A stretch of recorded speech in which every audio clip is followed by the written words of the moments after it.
And you were Matthisse's sparring partner, getting him ready for the Danny fight, and you sparred with him a couple rounds where you could say that you know him, and you saw how he performed against Danny. What mistakes do you think he made that you need to eliminate and capitalize on to give Danny a better fight? I think the main thing, and it's the smartest thing, and it's the basic, is the jab. Look at all the old school fighters, they all used to jab. No fighters jab nowadays.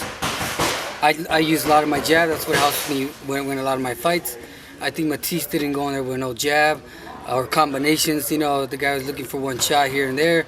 And the sparring, you know, he was tough and he was doing a lot of different things in the sparring. So when I saw him fight Danny, it was almost like a different guy. He wasn't doing anything that I thought he would do. And almost just kind of one-sided fighter, you know, at that time. So I know I'm a way different fighter than Matthysse. I'm not the hardest hitter, but I'm a smart fighter. You know, I like to be more of a technician fighter, you know, and I frustrate my fighters, the fighters that I fight. So I know going in there, there's going to be a lot of little things that I don't think Danny's going to like about me.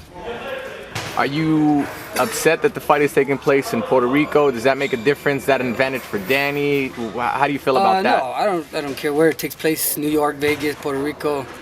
Like I said, the ring, it's the ring, you can put it anywhere. It's going to be just me and him throwing hooks, and the crowd's going to have their sides, of course. Puerto Rico may have a little advantage of the noise, but it doesn't matter. Every fighter zones out, and when they're in there with the other fighter, they're going to just get it on. That's it. The situation that you're currently in is something similar to what a good friend of yours, who's Timothy Bradley, was in when he got the fight against Pacquiao. He said that he himself didn't believe that Pacquiao accepted the offer, and he went in there, did what he did, and now he's a world champion. Do you feel that you need to do what he did, or things are going to change for you the way they did for him, or?